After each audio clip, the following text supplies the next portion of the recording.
So in today's video, we're up to part 3 of our 5-part series on deltas. Now, we have looked at North America. We stretched that a little bit to include an example from the North Sea, but notwithstanding, today we're going to take a look at Africa.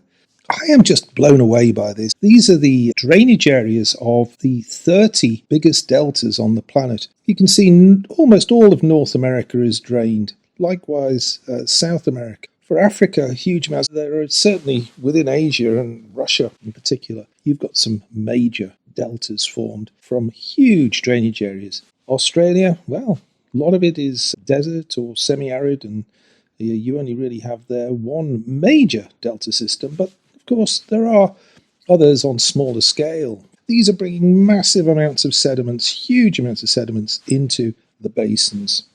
And that's only today, and of course, when we think back over geological times, they've been as significant in the past. So there's the series again. This is part 3.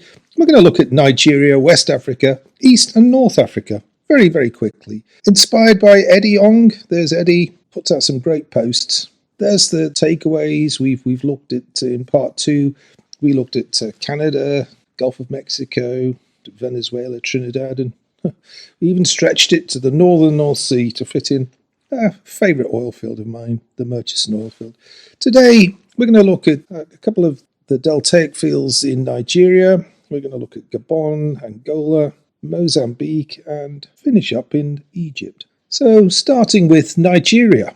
So here's Eddie's post. He did 3 slides looking at the Niger Delta in particular. I'm going to look at a couple of these, the Nembe Creek and Jones Creek.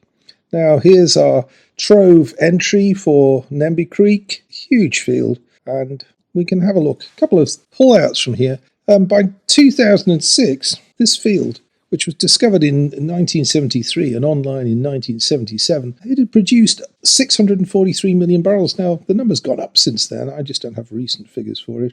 But it's an interesting field. I've taken the seismic line there from Nembe Creek. We're going to talk to that cross-section there, that image from Jones Creek. Now you can see the size of these things. One's over 1 billion, one's just shy of 1 billion barrels of oil. They're huge fields. What you find with them is that they are compartmentalized. Now, generally you get hydrostatic pressure gradients around about 0.44 psi per foot.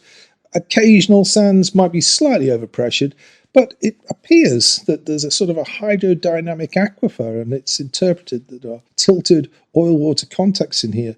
The faults, which look like they're basically offsets and different pressure compartments, they're just permeability baffles in the main. So it seems that hydrodynamics are actually setting up some of these different oil-water contacts.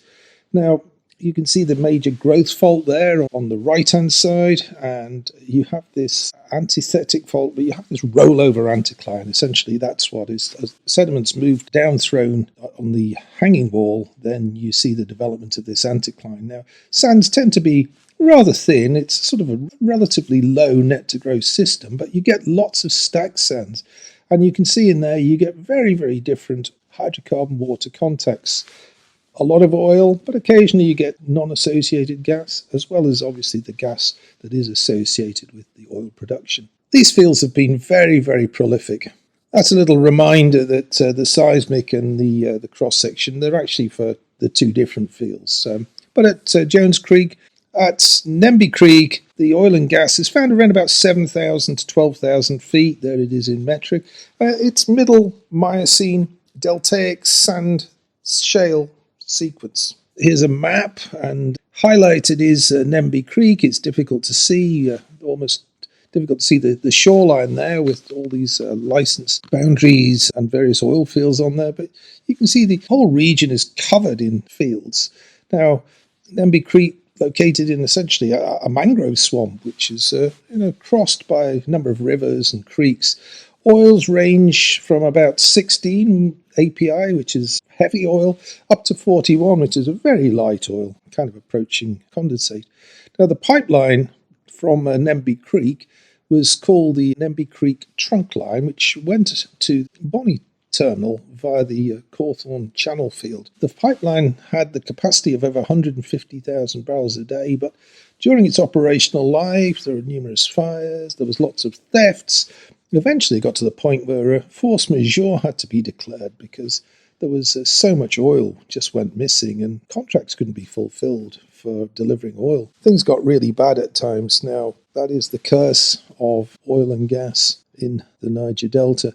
Now, OML 29, which Nembe Creek is part of, it really is one of Nigeria's golden blocks. Many billions of barrels have been produced from the 9 fields on block. There's the TROVE montage for the Jones Creek field. Lots more information in there, some similar, some of it very, very different, all specific to that asset. And in total, just in the Niger Delta region or within Nigeria, we have 700 assets, each with their own montage.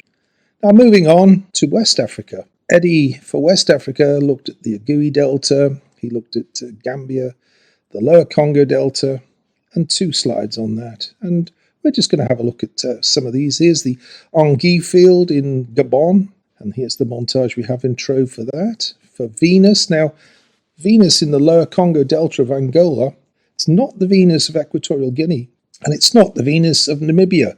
So when you say Venus in West Africa, you've got to be very careful which one you're talking about. But we're talking about the Lower Congo Delta Venus. There's the montage for that within TROVE.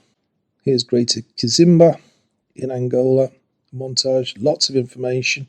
And finally, East and North Africa. Well, again, Eddie was looking at Rovuma Delta, Nile Delta, and showed several montages for this. We picked out just 3 of the fields to show lots of information on Mamba, Mozambique. Pause the video to read that. Here's the montage for Orca in Mozambique and a list of all the basins that we have up and down just on East Africa alone. And for each of these basins, we have a montage which gives lots of information. The geology, the background, the opportunities, the licenses, you name it, it's all in there. And finally, we come to Baltim, the Nile Delta in Egypt. Here's the montage we have, and I'll just have a quick look at that montage in a bit more detail. So let's take a look inside TROVE, and this is one of the montages, one of thousands that we have around the world, and this is looking at the Baltim East field. There is also an entry for the Baltim North field, but we're just going to have a look in here. And so if I now just zoom in, and you can see we're talking about these fields, gas condensate fields, and it's in the Abu Mahdi Paleo Valley. So it's the Abu Mahdi Formation, which is tertiary. Porosities 9 to 18.5% and permeabilities 40 to 100 millidarcies. You can see here from this cross-section that though we're talking about being within a delta, these sands are actually described as being fluvial braided channels. So incised valley boundaries, and you can see there they are, faulted in this location here. So this is Baltim South, which is obviously to the south, proximal to the north, which is the distal sands. And obviously the big accumulation, there's been accommodation space where we get the thickest developed sands pretty much in Baltim East. Now, looking around here, you can see there's a sort of a synthetic response. Here's the stratigraphy here showing the Abu Mahdi. Well, that's late Miocene in age. And there's a breakdown of this particular unit in more detail. So you can see we go from marine through fluvio, deltaics, and marine back into deeper water and then back into shallow. So there's a map showing where it is. Another regional map. We can look. This is an east-west cross-section. And here from Eddie Young's compilation, we're just having a look. So all this information is within the TROVE.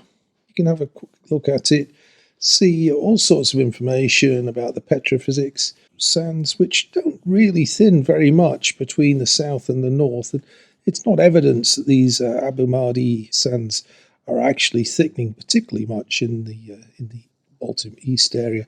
So there we go. There's a quick overview of a typical montage within TROVE. And remember, We have these for every field on the planet.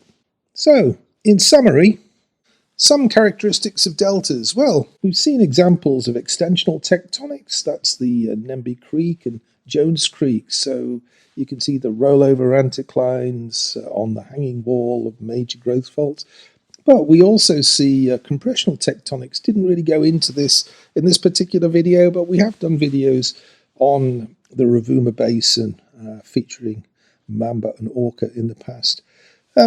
We've talked about where the divide is between, what's deltaic and what's deep water, for that matter, going inland from there. What's fluvial? Where do they start and where do they end? We've seen some deltas are very gassy, the Rovuma Basin, and in parts the Niger Delta. But the Niger Delta is also very oily, as is the Gabon Congo area. So, thanks for watching part 3. Hope you come back and see us in part 4. Bye for now.